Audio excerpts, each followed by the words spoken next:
everybody. I'm James Sannon, Director of Day Services, and I'm here to walk you through the reopening process. I want you to know what to expect when you come to NuPath when we reopen. So the first thing I'm going to show you is, if you're a program participant, what the expectation is. When you arrive to NuPath, always make sure that you have your mask when you step out the vehicle. So when you have your mask on, once you put it on, don't recontaminate it. And what I mean is, don't touch the front. If you need to move your mask down, hold it by the strings, bring it down, and use the strings to cover it back up again. Try not to touch the front. And of course, if you're not feeling well, stay home. That's the best thing for everybody, yourself and everybody else, is to stay home. So a program participant, when they arrive to NuPath, the first thing they're going to do is their transportation vehicle is going to pull up as they normally do along the parking lot here. And they're going to wait. They're going to wait until the person at the tent doing the health screening calls them over. We want to make sure we keep that social distancing. So once you're called over, you're going to walk over to the tent. Hi, Elder. Hey, good morning, James. Welcome back. How are you? I'm fine. How you doing? Terrific, terrific. How are you feeling this morning? I'm feeling okay. Great. That's great to hear. I'm just going to, if you can step on over, I'm going to be taking your temperature. Okay. 97.5. Terrific. At this point, I'm going to be logging the information. So James checked out. He reported no symptoms. So we got the date, the time, the temperature reading, and any comments that we may have that might have come up in our conversation with James. And at this point, I'm going to ask James to use some hand sanitizer. If James did show up to the program and wasn't wearing a mask, we would provide James with a mask, which you see here. And we also have some cleaning disinfectant that will be cleaning down all of our station here as new people show up to enter the program. At this point, James, you're all set. Enjoy your day. Thank you, Elder. You're welcome. So at this time, there will be a staff that will be able to escort the program participant into the building through the rear entrance. Now, the rear entrance is only to be used for program participants. So we'll show you the rear entrance.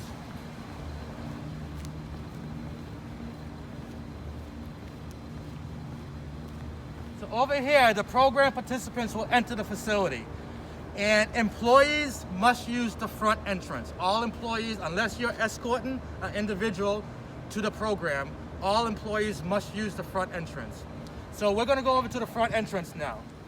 And what I want you to remember is that we want to promote a culture of low touch, meaning that when you come to the program, we're not going to do high fives. We're not going to handshake. We're going to practice social distancing. Also, you need to understand that the facility will only have two exits: the rear exit and the front entrance. And we are only to use those exits. So the doors that you see along the side of the building are not to be used. These egresses, they're only to be used for emergency evacuations. It is also very important to know that no visitors will be permitted in the facility during the first phase of reopening. If you need to come to the facility to pick up a loved one during the day, then you must call the manager prior to arriving, or call the receptionist prior to arriving to make arrangements. And an employee will bring your loved one out to you in the parking lot. Just stay in the car though. We ask that you stay in the car, and we minimize the risk for everybody. So when you walk in the front, all employees are going to go through a health screen. So if it's a hot day like today, it's very important to, if you're wearing a hat, take off the hat before you have your temperature taken. If you're wearing a coat or a jacket, to take it off, because that might cause an elevated temperature read. Once you get to the front entrance, you want to make sure that the lobby area is not crowded. If it is crowded and the weather permits, it's okay to wait a moment out here until everybody processes through. Once everybody processes through, then enter the lobby.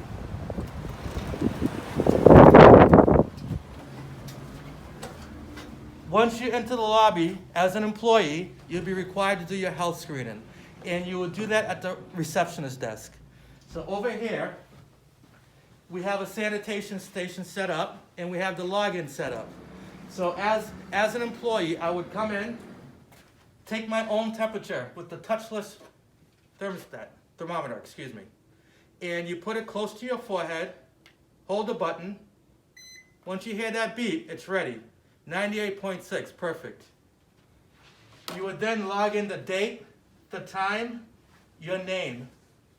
And then, to finish the process, sanitize your hands. Again, if you have a temperature at this point, you are not permitted to continue to go in the facility. You have to leave the facility right away.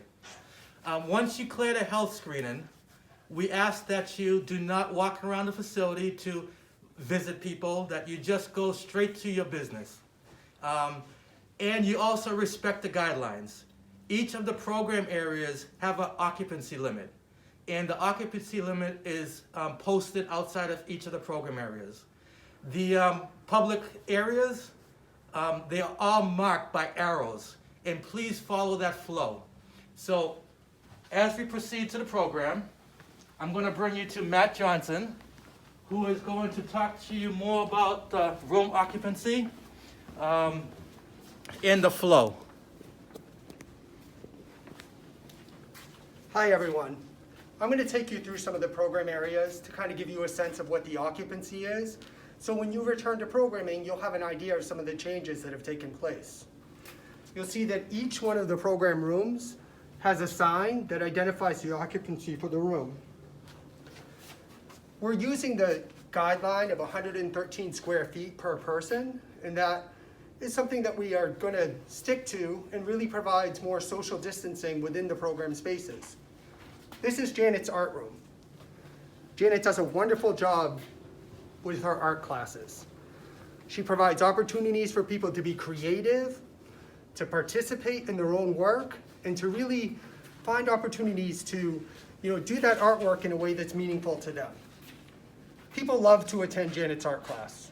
It is packed on some days. We have people rotating in and out. And we're going to have a new normal here. This is going to be a change. In the art room, when you come in, you'll see that there's 3 desks set up. The 4 people is Janet and 3 people working on art. Those people may change during the day. If those individuals change, we'll clean the station and sanitize it before a new person comes in. I'm going to take you down the hallway. And you'll see, as James pointed out, there are arrows for directions for the flow of traffic. We have arrows in a large hallway on both sides. We're always going to stay to the right-hand side. You'll see that some spaces have arrows that run in one direction. This is because the hallway is too narrow, and we're going to allow traffic to flow in one direction. We're going to continue to be social distanced, and we'll let people go through and then enter on our own. I'm going to take you down to one of the other program spaces so we can get a better sense of what you'll see when you return to that room.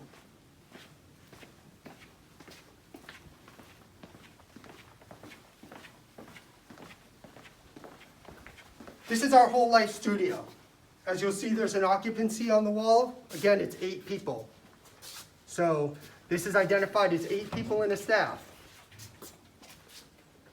When you enter the room, you'll see that the spaces in the desks and tables are separated by a significant amount.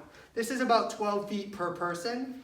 So you'll see that each person has their own station with a double wide table, and it's an opportunity to participate, but to social distance from other people in the area. Each one of the tables is marked off with yellow tape. We did this so that we would make sure that we maintain the tables in the exact same space we did when we first reopened. When people come into this space, they'll participate in a variety of activities. As James pointed out, we're not allowing visitors. That 8 capacity is exactly what it's going to be. The only additional people that may come into this part of the area are program management, nursing staff, and clinical staff. As people participate here and leave the area, we're going to make sure that every area is sanitized completely. So Elder's going to come in and he's going to demonstrate that process for us. Thank you, Matt. So as mentioned, we want to make sure that we're keeping all of our staff and our individuals safe during their return back to the day programming services. So we went out and we got outfitted with backpacks and handless sprayers. So these are electrostatic sprayers with the chemical in the backpack. They're very simple to use. So after, like Matt said, after every room is used, at the end of the day when everybody has gone home and the business is closed for the day, these will be used. It's a very simple process. This backpack here covers 20,000 square feet on one tank of solution. So we're gonna go around, we're gonna spray all the areas that have been used throughout the day. It's a self-dry product, so it dries in about 5 minutes, and at the end of the 5 minutes, it's safe to return to the area and be used. So it's a quick turnaround to be able to disinfect the rooms and use them again. So we're gonna focus on, things like doorknobs, door handles, chairs, anything that gets high touch use. But as you can see with this sprayer, it targets a wide range of area, so a lot of things will be covered as we're spraying around. Another thing we want to implement on the disinfectant process is tables that we've introduced. So throughout the building, you're going to see tables that have different products that are going to help keep us safe. I'll take you down to one and show you that as well.